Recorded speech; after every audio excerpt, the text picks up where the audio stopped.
Assalamualaikum warahmatullahi wabarakatuh. Selamat pagi teman-teman, ketemu lagi bersama saya Nur Habibah. Hari ini kita akan belajar mata pelajaran ilmu pengetahuan alam yang berjudul Gaya Listrik. Ayo teman-teman, kita simak video pembelajarannya berikut ini. Macam-macam benda. Yang pertama ada benda netral. Apabila jumlah dari proton sama dengan jumlah elektron, sehingga atom akan menjadi netral dan tidak mempunyai muatan listrik. Yang kedua ada benda bermuatan. Bermuatan listrik negatif apabila mempunyai jumlah elektron yang lebih banyak daripada jumlah proton. Pada benda terjadi kekurangan elektron. Nah, benda yang dikatakan bermuat listrik negatif apabila pada benda terjadi kekurangan elektron. Kemudian bermuatan listrik positif apabila mempunyai jumlah proton yang lebih banyak daripada jumlah elektronnya. Nah, pada benda terjadi kelebihan elektron. Pada muatan listrik bisa saling berinteraksi sebab antar kedua muatan terjadi gaya listrik, gaya tolak ataupun gaya tarik. Sifat muatan listrik. Muatan sejenis akan saling tolak-menolak dan muatan tidak sejenis akan saling tarik-menarik. Jenis muatan listrik. Jenis muatan listrik yang diperoleh dari menggosok-gosokkan dua benda yang mempunyai jenis yang berbeda-beda. Yang pertama, plastik dan ebonit akan bermuatan negatif jika digosok dengan memakai wol. Yang kedua, kaca akan menjadi bermuatan positif apabila digosokkan dengan kain sutra.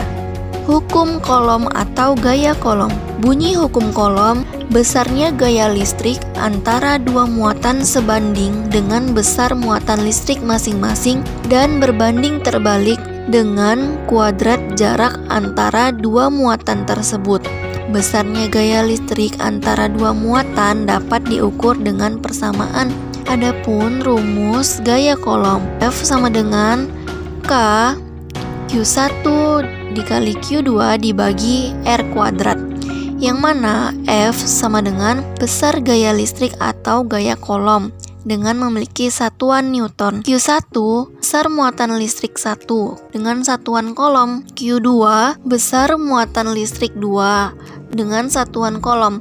Dan R yaitu memiliki arti jarak antara dua muatan. K kecil memiliki arti konstanta perbandingan. Nah, konstantanya 9 dikali 10 pangkat 9 Newton meter kuadrat per kolom kuadrat.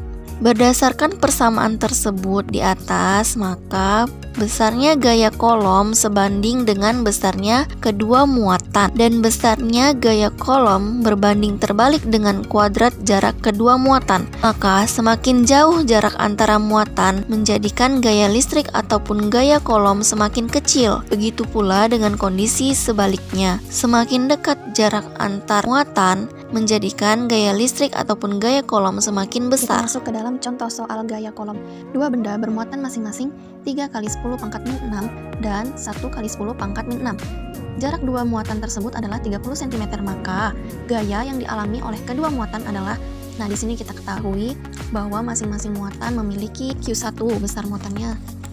Langsung bisa kita masukkan rumusnya yang ditanya gaya kolom, yaitu F konstantanya sudah kita ketahui 9 kali 10 pangkat 9. Langsung saja kita masukkan Q. Nilai Q berapa? Q1 3 kali 10 pangkat min 6 dikali Q2. Q2 nya nilainya 1 dikali 10 pangkat min 6. Dan diketahui jarak kedua muatan yaitu 30 cm. Nah, di sini kita harus kuadratkan dulu ya teman-teman. R-nya ini kan dalam bentuk cm, sedangkan seharusnya jarak itu satuannya adalah meter. Maka dari 30 cm kuadrat kita ubah ke meter. 30 dikali 30 yaitu 900 diubah ke meter, maka kita bagi 100. Maka kita coret-coret 9 meter. Ini kita coret-coret 3 dibagi jaraknya sudah kita dapatkan 9 meter, maka 3 dibagi 9 meter sama dengan 0,3 Newton. Bila dia maka kedua muatannya adalah 0,3 Newton. Demikianlah pembelajaran kita hari ini. Ibu harap teman-teman semua dapat memahami materinya. Terima kasih sudah hadir di kelas Ibu. Selanjutnya jangan lupa mengerjakan latihan di Setara Daring ya teman-teman. Wassalamualaikum warahmatullahi wabarakatuh.